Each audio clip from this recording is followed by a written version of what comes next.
You have looked into my eyes. You have seen what I am, but still you're by my side, telling me I can't. And there are times I've caused you pain, and times I made mistakes. Somehow you use them all to make the eye you made. Oh, every good thing that I've done, everything that I've become, everything. Good afternoon and welcome to All About Us Teen Talk TV, where our mission is to motivate our youth to create opportunities for themselves to define their greatest desires. I am your host, Ms. Johnson. I have over 20 years experience in the healthcare field. I have also developed several community-based programs in our local community and have also initiated locally and currently working on international awareness. I am also the CEO and founder of YRAP, that's Young Women Rising Above Perceptions. We help young women define their vision, write their vision, encourage them to create strategies to stay on a road to success, and also help them define where it is that they want to be, what their passion is. I am also the CEO and founder of All About Us Youth Magazine. You can order your All About Us Youth Mag. It is a parent teen magazine. You can order that at www.aaUYM. I am also the executive director and producer of All About Us Teen Talk TV and radio. You can hear us every Monday, Thursday, and watch us here every Thursday at 4 p.m. And Friday morning, you can listen to us at 9 a.m. If you go to our website, you'll be able to get all of our shows and you'll be able to follow us. You can also tweet us during this show at CJ at AAUTV Radio if you have any questions. We want to take a minute to thank our sponsors, Mr. and Mrs. Johnson, who are, again, the founders of the Whitney E. Johnson Foundation, which is a 501(c) organization. They are also CEO and CFO founders of All About Us Youth Magazine and executive producers of All About Us Teen Talk TV. Today, we will be talking about parenting in the 21st century. We have a special guest, Ms. Yolanda Miller, Social Works for You. The quote of the day is, one of the most important things we as adults can do for young children is to model the kind of person we would like them to become. That is by Carol B. Harriman. We will be right back after the following commercial. So join us, and we look forward to hearing from you.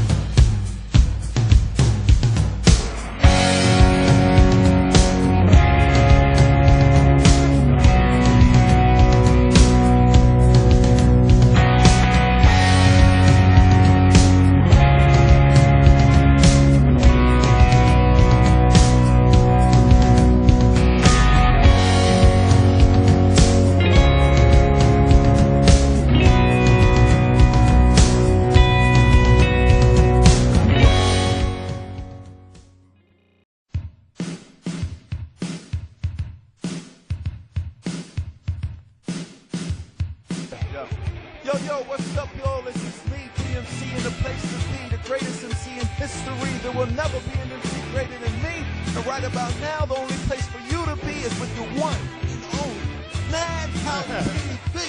You are the man.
Welcome back to All About Us Teen Talk TV. If you're just joining us now, we are going to be talking about parenting in the 21st century. We have a very, very special guest in the studio. We have two very special guests in the studio. I want to take the time, a few minutes, to introduce one special young lady that you will see recurringly in the next couple of months. Her name is Miss Michelle Estrada. So I want you just to welcome her and just tell us a little bit about yourself, Michelle. Well, my name is Michelle Estrada, and I'm a student at Nassau Community College. I'll be graduating this semester. I'm studying commercial art, and I'm interning here with Ms. Johnson to learn more about TV production and web design. We thank you and we welcome you for joining us today in this conversation as well. But to introduce our guest, Miss Yolanda Miller, she is a community advocate, a mediator, a parent, child advisor, and life coach. And she also has her organization, Social Works. She is the CEO and CFO of Social Works, quotation for, quotation you. Thank you for joining us today, Ms. Miller. So just tell us a little bit about yourself and how you've come to your organization, developing your organization as well. Okay. Again, my name is Yolanda Miller. I have my bachelor's from St. Augustine's College. I have my master's degree from Adelphi University. I also am a licensed social worker in the state of New York, and I'm currently working on my clinical piece to be a clinical social worker in the state of New York. Currently, I have a business called Social Works, as you mentioned, for you. Mm-hmm. And the reason why I devised that business is because I have been working for child welfare for 14 years. I was a probation officer with the New York City Department of Probation, working with the Juvenile Intensive Supervision Unit. Mm-hmm. And I've come to find that working with children is what I like to do. I like to work with parents, but I really want to make a difference. I really want to make parenting effective, and so that we can really work with our children and make them productive adults. You know, as I was thinking about parenting in the 21st century, how far we've come. It's amazing, the 19th and then to go into the 20th century, so much has changed and so much is changing in how rapidly we have evolved in the 19th to the 20th century. So, you know, parenting is changing. It's like, how can it change, even though, you know, some of us that are parents and future parents, you know, Michelle, I just want to ask you a question. As you were growing up, in your parents, what was one of the things that you always wondered about parenting? What is one thing that you kind of disagree with? Just, as a young lady, you know, for teens that are looking and young people, what is that one thing that you've always wanted to ask? Well, I guess just growing up being a young teen, you just want more freedom, especially as a female, you know, living in a Hispanic household, you know, your father doesn't let you go out or do anything like that. Parties, you feel like you're missing out. So, you know, just as you grow up, you realize where those intentions came from. I'm a little on the border at this point, just to the fact that, you know, I feel like being exposed and having some experiences also helps you grow. So, I mean, where's the fine line, you know? Well, that's probably one of my questions. Where's the fine line? I had to laugh. I didn't mean to laugh at you, but I have a teenager, and that is her number one thing. Mommy, I want more freedom. Mommy, I just want more freedom. I want to be able to do more. And when you said that, it's hard, but I know that's my job, is to guide her and make the rules, because I know that right now she wants freedom. I said, oh, 16, you know, I understand that, but my job is to guide you and direct you, and later on you will understand why I made those rules. So I had to laugh. I'm sorry. That's one thing I think we think about as we're all growing up. when are we going to get that freedom, especially when we get in our teen years? Mm-hmm. It's like, I'm 13 now, I'm grown, I can do this, I can go there, I can be this. And it's like you really have to think, as a parent with everything that's going on. And, just reading this week, human trafficking. Yes, It just blows my mind what is happening now and what we have to do to protect our children. So today we really wanted to just talk and tap into a little bit, the conversations, the questions that I think that parents would ask, especially with young ladies. yes. Being that prostitution and human trafficking is on the rise, STDs is on the rise among teens. It's just so much that, we as parents need to, stand back and just build that strong bond of communication. As a teen, I'm just going to ask you, before we get into Miss Miller, I'm quite sure this question you would ask her. How is it, did you find it very hard to have a communication Oh yeah. with your parents, struggle with that communication bond as far as talking to them and telling them, what some of your thoughts were in your head? Yeah, definitely. Because I think at that age you probably look at them like old people that don't understand you. So yeah, definitely it was tough. You know. I just Breaking had that to barrier, so I think it's important to like instill that in your children from a young age to, be open and just, this, you have to be the example, as a parent. Exactly. That was a quote of the day. Right. Um, Exactly. What I find though, and I don't know if you find as well in mentoring, especially the young girls, the Latino young ladies, I hear that a lot. It's like, I want that freedom. It's very hard for them to have a communication. They struggle with that communication. And I think in African American as well, in Latinos, it's hard for them to communicate with their parents. Why is that, Ms. Miller? I'm just trying to figure it out. I'm just trying to figure, from what It's you've because heard. we're old and we don't know. That's why. Well, I think today it's so much. We used to call it peer pressure, but you have so much social media. You have so much different influences. You have the websites. You have the texting. So it's so much communication. Like someone would say that the cell phone kind of took the communication away from the parenting, and it left out other things. And so that's very important. But I still believe that communication is important, and I think by us being the example, talking to our children, they react to the way we talk to them. If we crucify them for mistakes, then they will feel like they can never communicate with us. It's important to keep it open, to listen.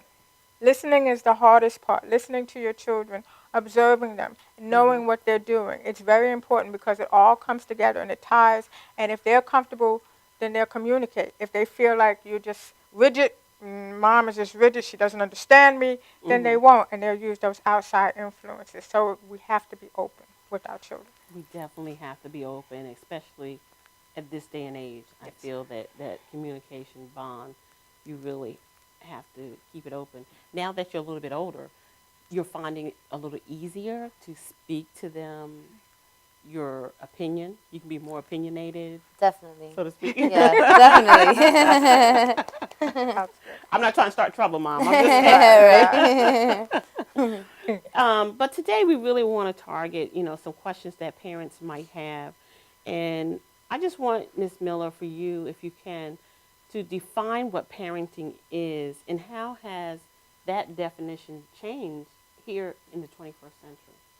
Parenting has always been the same. It's about guidance, direction, giving the nurturing to make a child become a productive adult. It has not changed. And we have to use the guidance and discipline and what we know what's best to do for our children to make them, again, a productive adult. But the changes have come about, I think also, we're back in the 19th century, if you would say, we had more time with our children. Today, I find that parents are working a lot of jobs. They're trying to make ends meet. Prices are going up. Everything is going up. Nothing is going down. So parents are out there trying to make money, again, trying to make ends meet. It's not that they don't want to parent, but then they have so much influence for the children to get into. Again, we have the technology, we have the sports, we have just different things that these children are engaging in. So we have to create an even barrier there so that we have time for the children, plus making bills and support systems are very essential.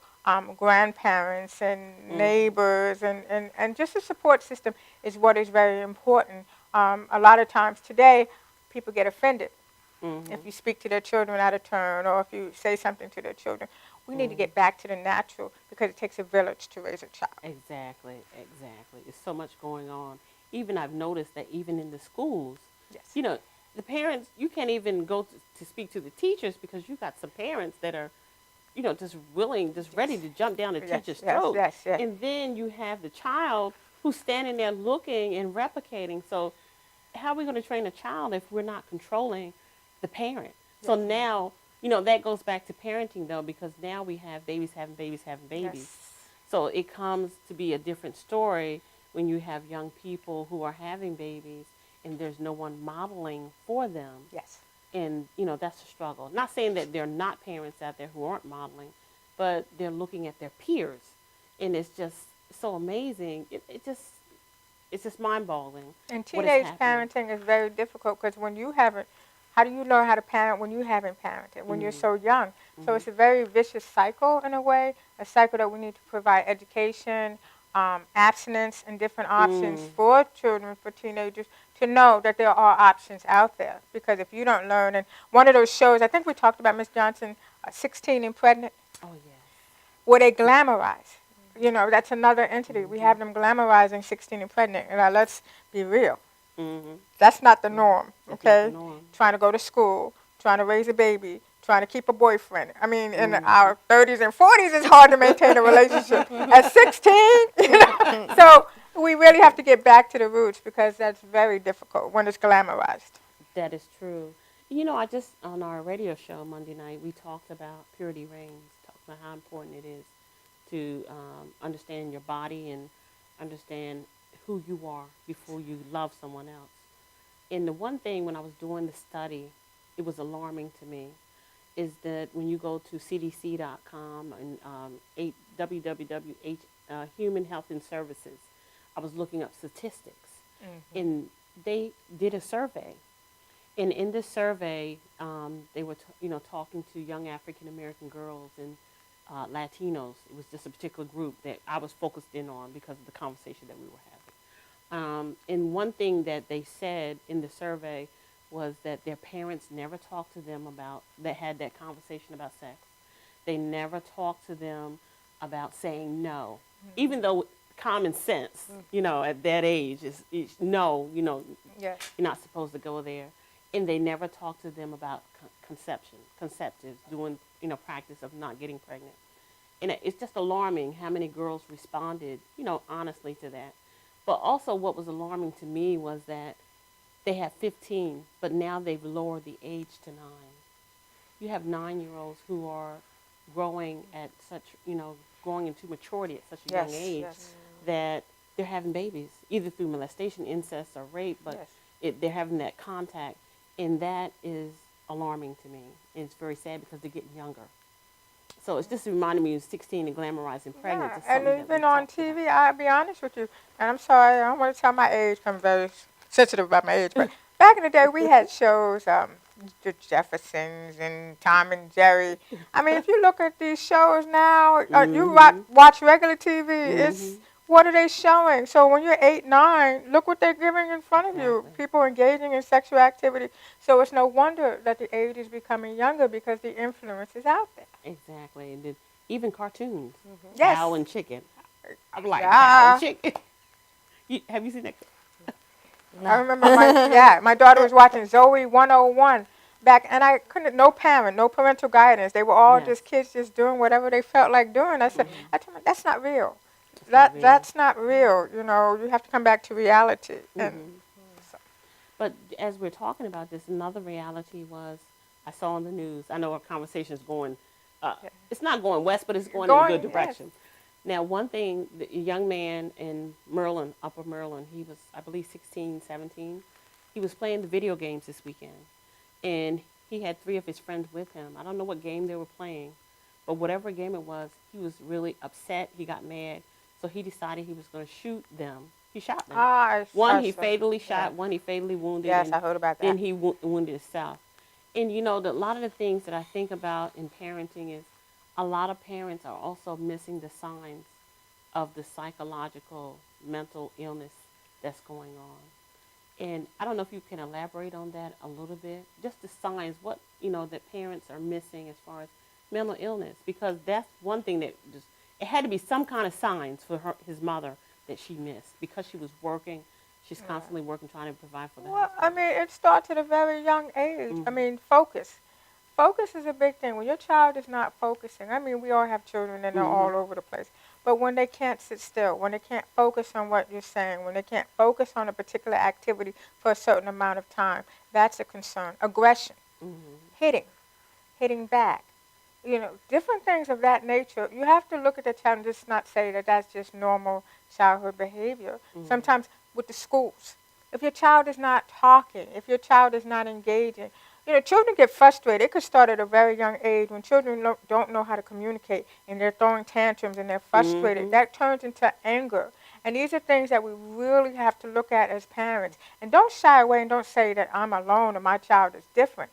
No, engage. I think we had something we talked about like family engagement. That is the time when we need to engage with our school officials, with our guidance counselors, with our social workers, reach out because we have so many services that help. That's what it's about. You don't have to stand alone. If your child is having issues, get them evaluated. Don't be ashamed. And follow the recommendations. I know we have jobs, we have different things, but we have to invest in our children because they're our future. So that's a big thing that we have to do.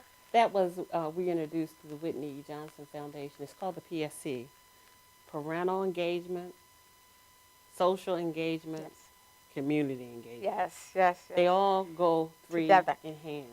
Yes. If we're having a problem getting parental engagement because when they go to the PTA, a lot of the parents don't show up. Yes. And then when the child is failing, they come to the school, why is my child failing? Yes. Well, we sent you a letter home, we called your home, we left you a message, sent you an email, and now you show up at the end of the year and want to know why your child's failing. Yes. So not saying that parent is not engaged. I don't want to, get any calls or emails or texts saying that you're not engaged in your child's life, but there's a miscommunication, a misconnect, that you need to find that connection where you have the time to really sit down with your child to really find out what's going on in the school.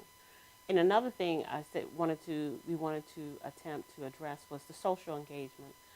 A lot of young people are having problems communicating with each other because they spend too many hours texting on the cell phone. Yes. Oh, I'll text you. Can you imagine texting your mother in 1979? I'll be to dinner in a few minutes. Can you imagine texting? What? Mama would have put that spoon down. Never. She'd been like Wonder Woman. You would have thought she was Wonder Woman and all that. What? But now it's like the social engagement is like they're talking. When are you coming down to dinner? I mean, really? Yes. Are you going to send me an email? Really? Yes. I mean, seriously? So that's one thing we want to address in community engagement is really getting the community involved in what is going on. Say that by chance you were my neighbor, maybe your mother was working and she was left alone, a latchkey kid. Why not get involved in her life and encourage her to stay positive, to stay focused? Because a lot of our kids are being left alone and there's too much time on their hands. So I just said it's time for us to really become community involved. And that's a very valid point that you bring. We do need to reach out to other children, bring them into the activities. And there's so many free activities, too. Yes. People think that things cost money. The libraries, the community centers, they have park events. They have so many different things that are free. True. But we need to go out in the community and reach to our young people. Like I mentored at Madonna Heights, taking the girls out sometimes and just being with them. And you'd be surprised with what they say and being involved with them. And so I think it's important. Church is important. Yes. People shun away. Yes. But it is important Yes. to have God, whether you believe, and I'm just saying, whether it's Buddha or Muhammad. But the church is it's a necessity. It's important. And they have community activities and they have different things. And they have social groups where you don't even have to be involved, where the teens can come together. So parents, us old fogies, can move out of the way and the teens can have productive talk. And again, the churches need to reach out and talk. Yes. Today's talk. Don't shy away. what's going on with your bodies, what's going on out here, and different things, what's going on in the community, how to behave. And I'm just saying on social events where you're seeing killings of young Black and Latino men, we need to come together. We need to really reach out and deal with it. And the church is a good place. Don't shun away. Be involved, and the kids will come. I believe they will come if they feel it is socially accepted. If there's acceptance, they will come. That is true. And you know, well, I'm from the South, because I know y'all hear my southernness. I'm from the South. But our church was the center. Matter of fact, where I lived, the church was right next door. So there was no reason why we couldn't get up and go to church. There was no reason, because all we had to do was walk there. Even in the rain, we walked to church with Grandma. But with that said, they always were like a center.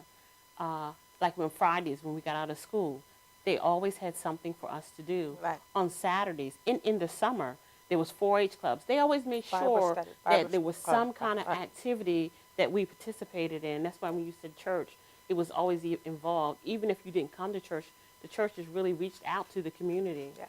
So, you know, I pray that the churches will, you know, rise up and continue to reach out to the community, because that is a center that we really need. They have to update, and that's what I'm saying. Don't get mad. I don't want phone calls or texts like, what do you mean? But it's the 21st century. We have to come into what's happening in society. We cannot shun away. Yes, we use the word to teach, but we have to accept and we have to upgrade. I'm sorry. Yes. Upgrade. And I believe that the teens and the children will come. That is true. Now that we, you know, kind of got off the subject a little, well, we didn't really get off the subject because it's really right in line. But what is parental engagement? What is the definition? Let's give a definition. Parental engagement, according to Social Works for You.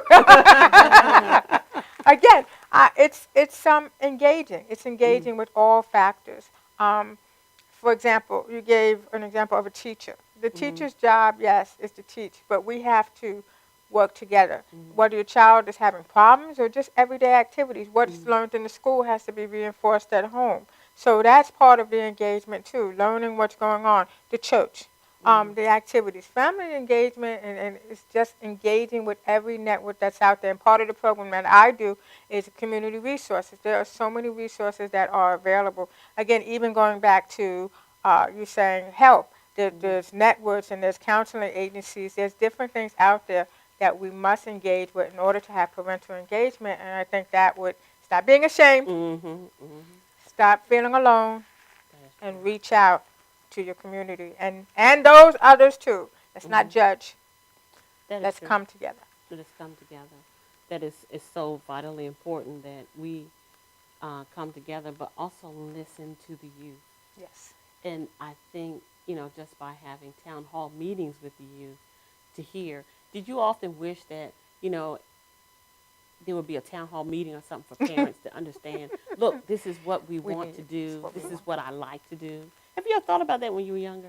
I can't say that I have. Did you have someone important in your life that you could go talk to other than your mother? I mean, it could have been your aunt. Could have been a friend of your mother's that was more open. Yeah, I would probably say my older sister. Okay.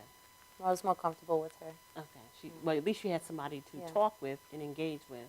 And a lot of the youth that I talk to, they're like, I have nobody that they could really engage with, especially some of my Latino sisters. Hey, I'm giving y'all a shout out.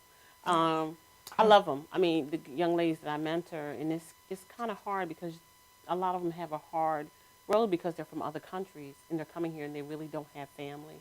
The only family that they have is the churches that they network with or the next door neighbor or something.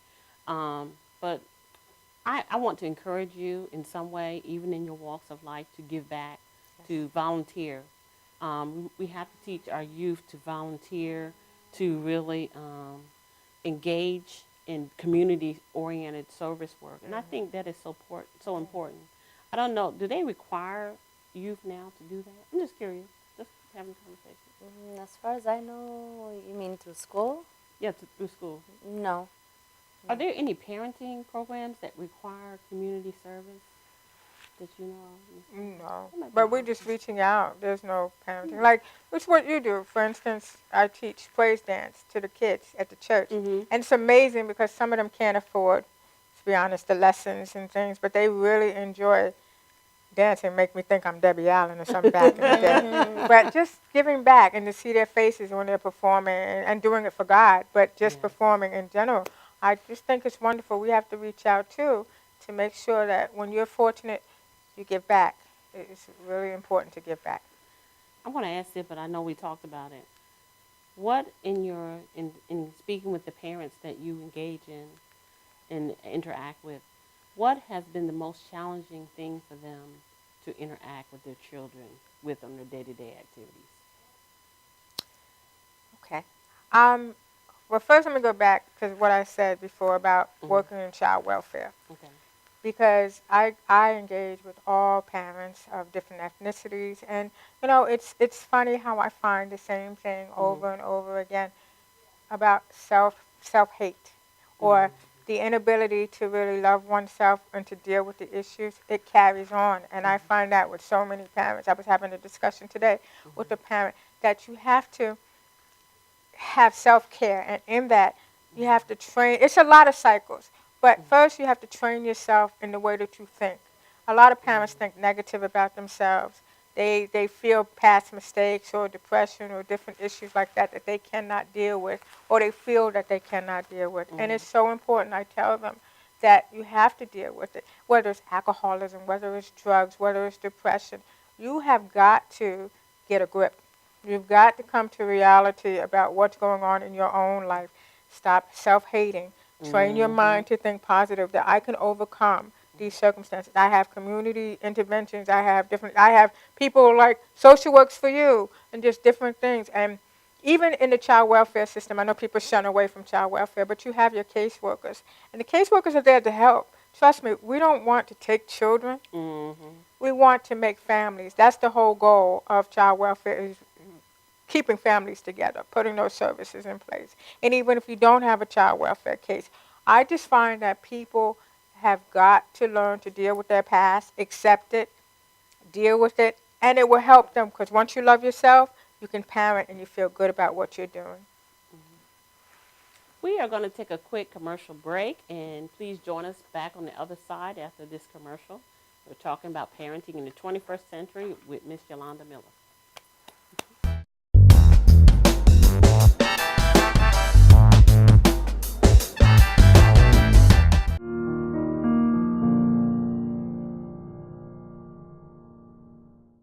1.3 million women are victims of physical assault by an intimate partner each year. According to the National Coalition Against Domestic Violence, the majority of cases aren't reported to the police. Most people who are in an abusive relationship don't even know they're in one. The truth is, all abusive relationships boil down to one thing: control. How do you like it? My new dress. Are you out of your mind? You look like a prostitute. We're not going out with you dressed up like that in public. But what am I supposed to wear? Wear something decent. You can't wear that out in public. We're going to be late. Get back in there and pick a different outfit. I'm going to go run some errands. I'll be back in 30 minutes. Please be ready, okay? Fine, I'll change. Fine.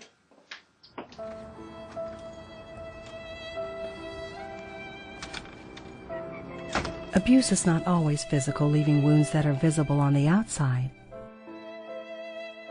Emotional abuse is just as painful, only these wounds are hidden on the inside. Are you out of your mind? You're crazy. You look like a prostitute. Know that abuse is abuse, no matter what the form. Look at me. Oh my God, what's wrong with me? Physical abuse scars the body, I just wanted to love me. but mental abuse scars the mind. What you just saw was an example of a relationship that is emotionally abusive. Nobody has the right to tell you how to dress or how to act. If someone really cares for you, they won't tear you down. They will build you up. How do you like it? Wow. You look great. Fantastic. But then again, you look great all the time. Thank you. I was hoping you'd like it. It's my new dress. I bought it just so we could go out tonight. You look stunning. Thank you. But I think I'm going to take a sweater just in case it gets cold tonight. Great idea. I'm going to take one too. Let's go. All relationships are not perfect, but a healthy relationship is when two people bring out the best in each other and have each other's good in mind. Take your time to know someone instead of rushing into something. It is better not to involve yourself with an abusive person than to try and get out of a domestic violence situation. If someone is abusive to you and you need help, please call the Domestic Violence Hotline at 1-800-799-SAFE. That's 1-800-799-SAFE. They have highly trained experts available 24/7 who will speak with you confidentially and offer information regarding the unhealthy aspects of your relationship, resources, or immediate support for victims to find safety and live lives free of abuse. Domestic violence affects us all. It affects us all. Nos afecta a todos. It affects us all. 모두에게 영향을 줍니다. Che ci ricarte tutte. It affects us all. Domestic violence.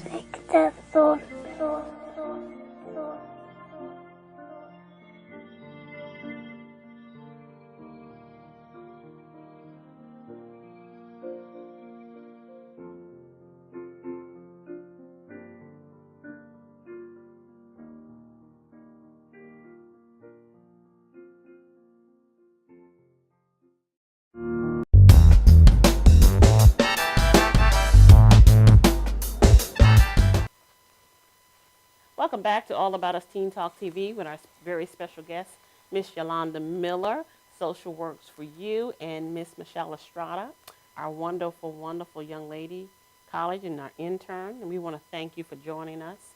But we're talking about parenting today in the 21st century. The one question I wanted to ask Miss Miller is, out of the many years of your practice, what has been the most challenging aspect of your job? Okay, well, we were just engaging in a conversation. It's, if I may, it's a lot. Well, first thing is when earning the trust of a child, when they're telling you different things, and some of it is shocking, but to know that confidentiality is something you don't want to lose their trust by telling their parents what they've told you. So it's a very hard role. But the first rule is if it engages in any kind of self-harm or anything that harms the child, then confidentiality is pretty much thrown out of the window, for lack of a better word, because we have to protect children. But just knowing that to give them the advice, not to judge, is a very difficult thing of the job. And working with parents. Trying to, let me say this the right way. People are going to do what they want to do, okay? And we have the resources, we have the help, but I can't make anybody do what they don't want to do. So that's very difficult and frustrating. And thirdly, it's self-care for myself. You know, when I'm out here, I feel like I'm wearing 5 different masks. I'm the child welfare worker, I'm the caseworker, I'm the law enforcement, for lack of a better word, because I have to hold people accountable, and I have to go home to my own family and deal with my own child and my husband and family. So it's like a balance, always trying to find a balance. And my frustration, I'm not going to lie, is part of the reason why I do so much community advocacy and starting this program, because I want to help people who want the help. If you want to be empowered, if you feel that you want the services, I'm there. I go to bat 100%. And so that's kind of like my outlet. Social Works for You is my outlet to really help those people who want the help. What keeps you balanced? You know, as a mother, a wife, a daughter, having a daughter and child, what keeps you balanced? God. If it wasn't for God, God is the balance. He is everything. You know, just going to Him in His Word. Being younger, and I'll be honest with you, it took time because I always wanted to do it my way. It wasn't overnight. I always felt like I was going to do it my way. I got to find a way. And as I'm getting older, I just realized that I don't have control. God has all of the control. If I just believe in Him and trust in Him, it's amazing. Everything falls into place. Everything falls into place with His grace, favor, and mercy. Yes. I yes, believe yes. that. As a parent mediator, what are you finding to be the most challenging in counseling families today? They hate each other. I said, wasn't there a time when you loved each other? I find that very difficult to see how degrading and people can really be. You know, at one point you did love each other, you did have care and some feelings about each other, and to focus on the children and not yourself. And that's a very hard job as a parent mediator because you really have to keep the focus on the children, not what happened 5 years ago or 10 years ago, and what he did and what she did and how it's really keeping the focus on the children. What is in the best interest of your children? And that's what we always try to bring it back to. Sometimes it's effective, sometimes it's not. But that is the most difficult thing when people are angry and it's about revenge rather than the children. That is true. I have a question for you. Oh, boy. You know, even from when I was growing up, we didn't have social media. So now that that's around, I have nieces and nephews, and I see how it has a great impact in their life and, you know, how they view things, how they take things in. And as a parent, how would one have some sort of control over that? Because I notice they're getting these cell phones and everything like a very young age, and they have access to a world that years ago we didn't have access to. So how would you monitor? I think it's about being strong in the first sense and really deciding what age, because I think we really have to determine what age is appropriate to get a child a cell phone. I'm guessing the 8, 9, 10, no. I think teenage years, and it's about negotiation, setting the rules first, establishing the times that this phone will be used, and really being consistent. When you say it, that's what you mean. If the phone is utilized from 8 to 10 or whatever, that's the time. Then the phone comes in to my room or the neutral area. Because as you get older, we say my room, the kids are ready to flip out. But a neutral area, because it was so funny that you should say that. I had a parent conference with somebody, and the teacher was saying that this is disrupting the kids' sleep. They can't function. They come to school. They're ready to go to sleep because every time that phone is buzzing in the middle of the night, the kids are texting. So we're not monitoring. So it's okay because at the end of the day, we're not a kid's friend. We're their parent first, and we have to set the rules. A rule is a rule, and we guide it. When the phone comes off, the phone comes off. And just being consistent. When they're whining and if you start, the younger you start out, I think the better you are, because if you try to start at 13, 14, they respect you young, and then when you set a rule, they're more geared to understand it. So, That is true. I'm just sitting here thinking, I can't get over the social media. Yeah, I think of also like if I had a kid, you know. When you do? You know, I don't know how, I mean, I think I'm going to be very strict, you know, but I would like to give the child freedom, but when it comes to like FaceTime and that live chat, you know, with their peers and stuff, you just never know what's going on unless you're very involved and you know, and you have some sort of control. But I like the idea of having a neutral place and a schedule when they can use it, because then it gets out of hand and they will lose focus because they're in control of themselves at that point. Yes, and I've had instances where the children are being bullied on the phone and different things, and the advice is, I'm like, go to the school. Don't wait. Go to the school. You know, parents feel like they can handle it themselves. You go to the school because you want to, and I know the children get upset. Don't go to my school, but no. Go to the school. Let's try to solve this issue then, because if you don't nip it, then it only gets worse. You see the bullying, you see the issues that are going on. So it's very important to be, if you want to say overbearing, but involved. I don't call it overbearing. I call it involved. Now, you said something very important, which I didn't ask. Disciplinary. That's key. That's a key thing. How do parents discipline their children in the 21st century. You know, I go in the store, the child's falling out on the floor. No, mommy, no. I mean, no. No, my sons know better. No, it's not a word. No, it's not in your vocabulary. If I ask you a question and I say, do you want vegetables? You're supposed to say, no, yes, you're going to eat some vegetables. Right. No, but that's when you respond, no. But now when I think of a lot of parents say, I send them to timeout. I mean, timeout. When do you correct your child? And I have to ask this, what is New York State's law as far as correction? I'm glad you asked that question. I'm going to say this because, my children, I did not beat them. I only beat them unless they lied to me, they stole something, or they were somewhere where they were not supposed to be, but luckily they didn't do 2 out of the 1. Right. So the one thing I had to spank for when they lied to me, I did spank them, I corrected, but I didn't overkill. I mean, Right. So what is the New York State disciplinary rule? I want to know. Let's clarify that. It is not against the law to spank your child. It is against the law to leave bruises, welts on the child. So I'm not condoning it but spanking on the buttocks, disciplining a child is not against the law. Again, there's different forms of abuse. There's physical abuse. When you start leaving welts and bruises and burning children and taking it to the extreme and beating them with extension cords, you'll be surprised. It's taking it to the extreme. That's abuse. It's not against the law to, like I said, to discipline a child, but it has to be age appropriate. It has to be time functioning. For instance, if you're telling a 2-year-old to stand in the corner for 10 minutes, you know what? You've got 0. Okay? It has to be age appropriate.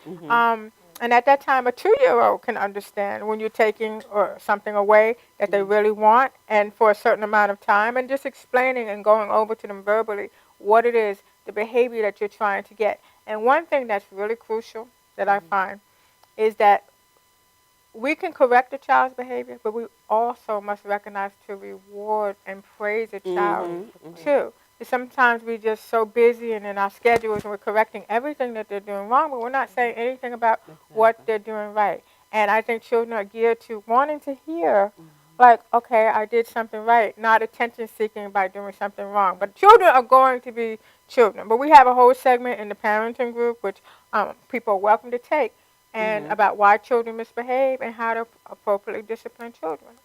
That is true. We are going to take a commercial break. We'll be right back to Parenting in the 21st Century with Miss Yolanda Miller from Social Work for You and Miss Michelle Estrada and myself, your host, Miss Johnson. We'll be right back.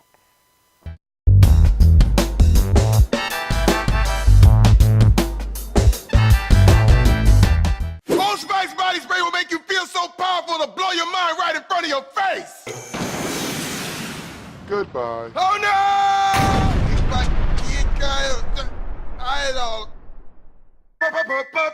Power! Automatic freshness, softness, and static control has never been easier with the Bounce Dryer Bar. I just stick it to the inside of my dryer, and I never have to remember. Oh, Old Spice body spray makes you smell like power! It's so powerful it sells itself in other people's commercials. You smell like outdoor freshness. You smell like power. Yeah, I do. Power! Power!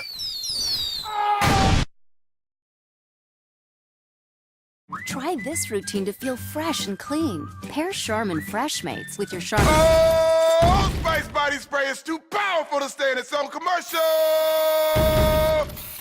That's right. Power!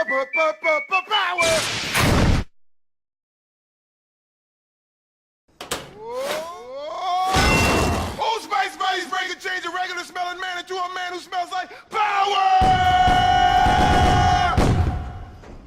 Now, how is this? Wow, you know what? I actually do feel more powerful. Potato chips!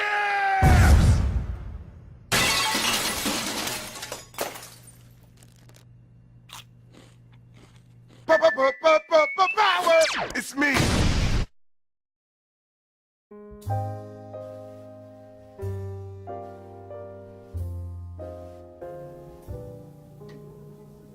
My name is Dr. Robert Brevard. I'm here for Multi-Medicine in Westbury, New York. We're located at 1065 Old Country Road, Suite 214. Been here for about 15 years. The practice has medical doctors, physical therapists, chiropractors, acupuncturists. We also do pain management, and we have orthopedists on staff. Here at Advanced Multi-Medicine Rehabilitation, we've got physical therapists on staff who treat an array of conditions, from neck pain to back pain, shoulder pain. We treat carpal tunnel. We treat a lot of car accident patients, slip and falls. We treat patients with knee injuries, with ankle injuries. We have state-of-the-art equipment. We've been here for over 15 years. Vast array of diagnostic testing, from x-rays to EMGs. What is an EMG? It's a diagnostic test that allows a doctor to determine where the pinched nerve is.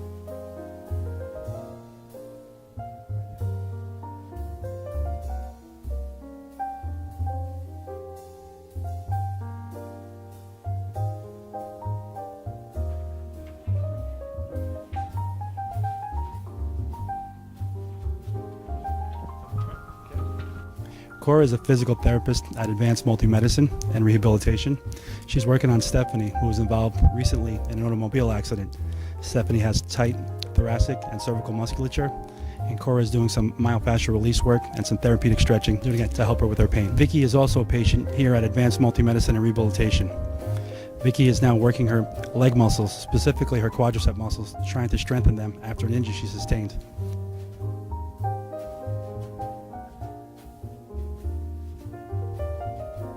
If you find yourself in need of any type of physical therapy, please don't hesitate to call Advanced Multi-Medicine and Rehabilitation, located in Westbury, New York, in Suite 214. Phone number is 516-334-7000, or find us on our website at advancedmultimedicine.com.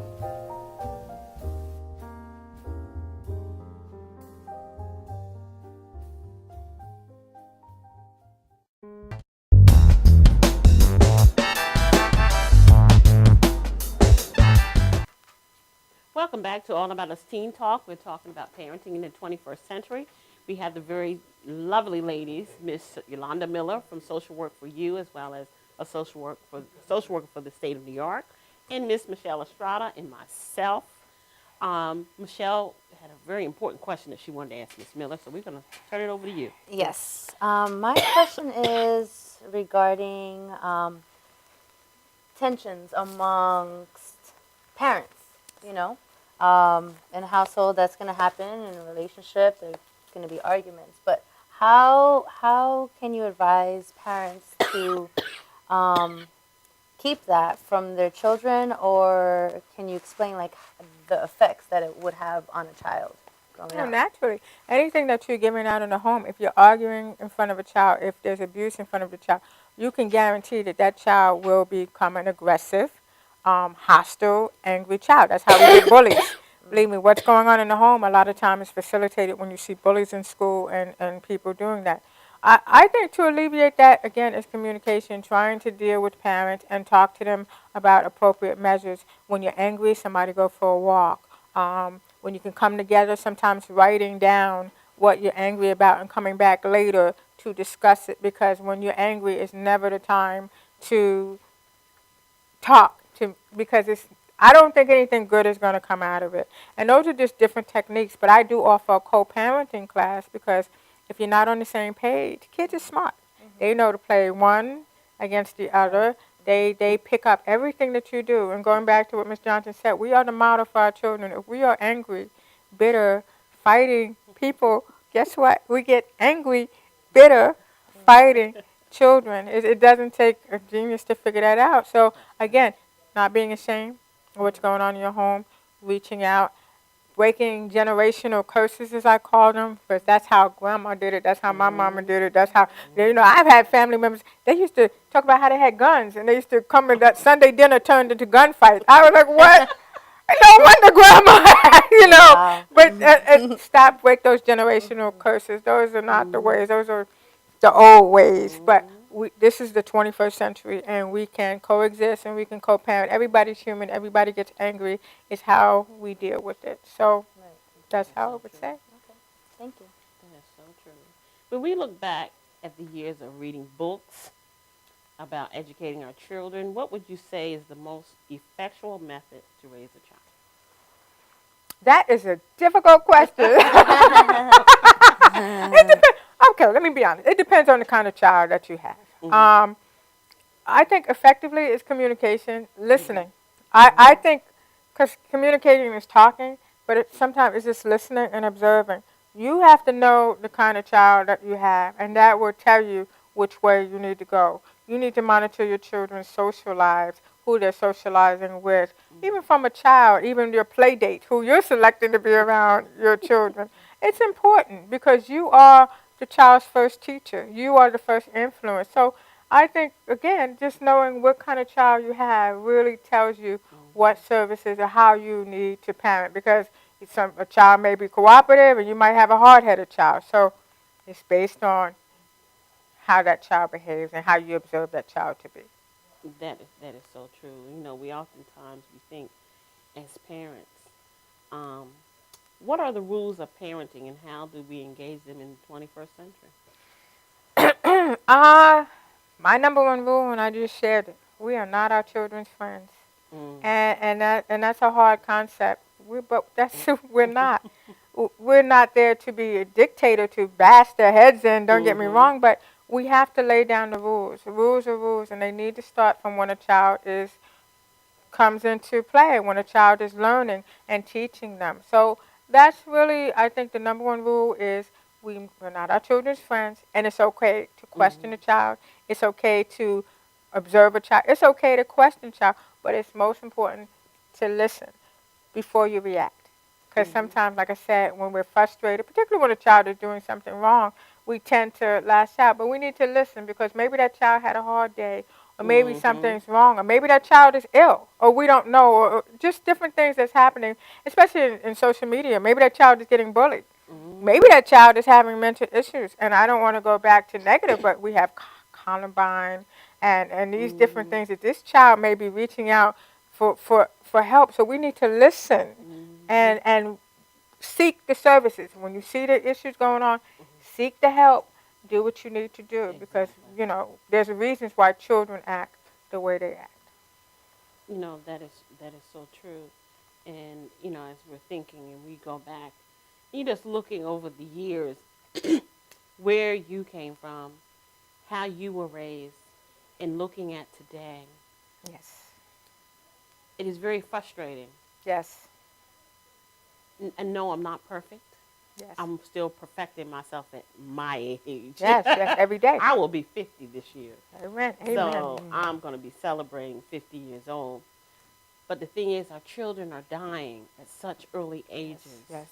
They're killing themselves because they're stressed over education. Yes, yes, yes. Over just being bullied, as you said, over the community, just school, peer pressure, the pressure.